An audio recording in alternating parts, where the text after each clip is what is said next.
Hey, and welcome to the Toadstead.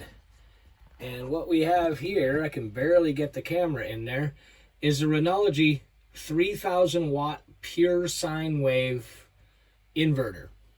Now, as we're progressing with our solar setup, this is our, well, we call it our second foray into doing the inverter thing. A friend of ours who's a trucker let us borrow a smaller unit that was not pure sine wave. And just to make it simple, if you're going to be running electronics, you want pure sine wave. Okay, you do your own research as to why, but you do. So we purchased this one, and it's huge. It's over 20 inches long and weighs about 12 pounds. And the only place we could put it that really made any sense was in this kind of storage cabinet in the back of the Airstream. And we chose this for a couple of reasons, not the least of which is this is the, where it is, that's the the breaker panel that I installed years ago. The previous owner of this trailer had it set up in a park, and, well, previous owner, any of y'all have ever worked on stuff after other people have had it, they did some weird stuff. And one of the things they did was they completely removed the propane water heater that was in here. And well, I put this one in and it works. Is it perfect? No. I might do a review later on, but it's working for now. But I've got all the insulation removed. There's this panel back here is just a piece of sheet metal that's been installed over the old water heater outer cover where the vents and everything were. And this is where the main power comes in. That's the plug, if you will. This is an older trailer, so it's got a 30 amp plug. Comes in, and this distributes the power throughout. Well, basically what we're going to be doing is trying to run more and more of this off of this. So it is now hooked up to the battery bank. There's a little bit of a pain to get it in there. It's heavy. It's 12 pounds. But let's just make a quick overview and let's see if we can get a little more light. There we go. Yeah, we've got 3 receps right here. And we've got a place to hardwire, which we will be using later. For right now, we're testing, so we're just using this extension cord. Then you got a spot for USB charging right here. It's difficult to see, but it's just a USB port.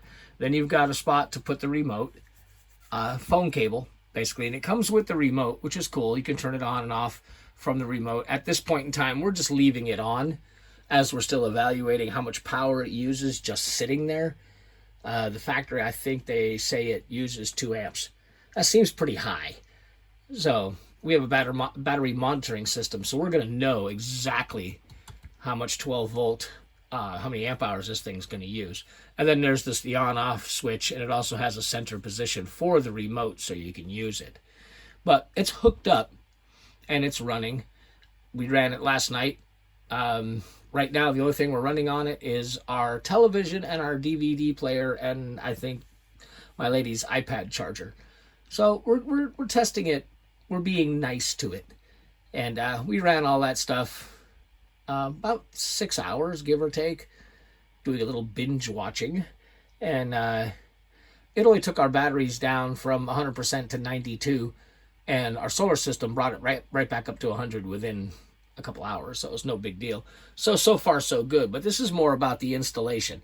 So those 2 big cables, I want to say they're 2-aught. I cannot remember the I wish I could remember, but they're good, very, very close to being a 1/2 inch in diameter stranded copper. Same thing you'd see in a welder. And that's, of course, the negative and positive and where they exit the trailer. When we get done with this, I'll put all that insulation back, and this is kind of a little bit of a storage area. They ask that you keep a certain amount of inches away. I mean, it's got its own little fans. It's thermally protected, all that stuff. So we don't put a lot in here. But anybody's ever spent any time in a small home knows the storage is of a premium. So we are going to put a few things in, and we'll let you know in future videos how and if that affected it. But let's go outside and see how it runs into the existing system.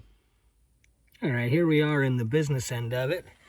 For those of you who are keeping score, that's the original battery compartment from the factory. I guess back in '74, one house battery was, it's all they figured they'd need. And see how much of this I can get for it. It's a bit of a tangle of wires. You can see right here where they come out of the coach and they come to this large plug. This you can unplug, and that unplugs the main battery bank, which is hiding behind that piece of starboard. We'll be getting to that at some point in time. But here's the cables. Now you think these cables would go straight to the battery, but they don't. We're gonna install a circuit breaker right there. Yeah, you want me to cut it and do it again? No, deal with real life. We have a circuit breaker that's going to be mounted right there, and the red cable is going to come up through the floor and mount to it. Then the other end of the circuit breaker will go to the battery.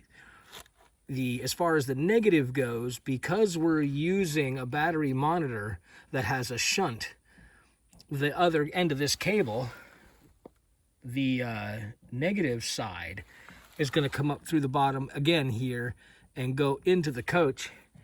And at some point in time, we'll show you that shunt. But that's where that has to go.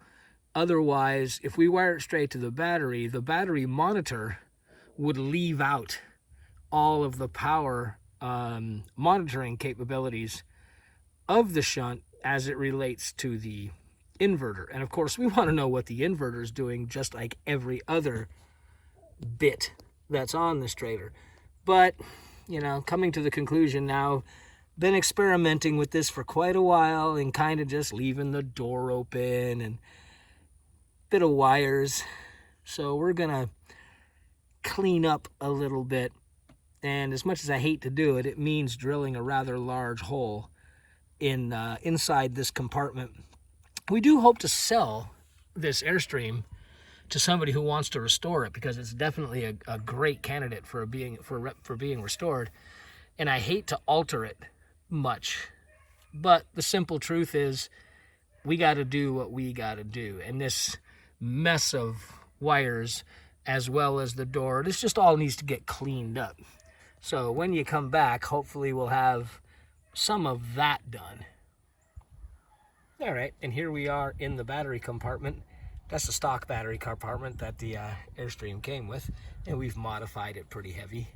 Those two cables that you saw on the inverter, this is one of them, and it comes underneath the trailer, up through this hole, and up to a shunt that is part of our battery monitoring system. And then on the other side of that shunt is where the negative terminal of the battery, the negative, goes to. So the stream of power, let's put it that way, the power comes from the battery bank to this breaker. This breaker controls that, so we can shut it off. Then it goes out into the big red cable and goes to the inverter. So it's completely separate in most ways from the 12-volt system. But because we want to be able to monitor the battery, on the way back, the negative side of the inverter, meaning the 12-volt side of it, comes back to our battery monitor shunt, which is up inside under a false bottom in a closet. Then from that shunt, where the shunt reads all of the power going through, lets us monitor what our batteries are doing, then it comes out of the stock location right there and goes to the battery. So it can get a little complicated and weird. If you have any questions, I can answer. Sometimes it's difficult to explain. I'll probably do a little something on the shunt.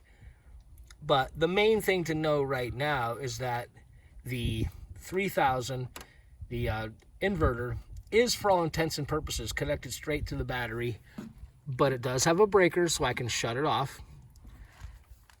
And it does go through a shunt that just reads the power it's using as part of our battery monitoring system. If I were to come straight back to the battery, then I'd never know how much of the 12-volt energy the inverter was using, and I need to know that. So that shunt goes inside the negative side of the circuit, and then of course the circuit breaker goes on the positive side. Whew. All right, so if there's any questions, let me know, and we'll keep you in the loop about how this goes. So far, it's going really well. Thanks a lot for coming around. We'll see you again.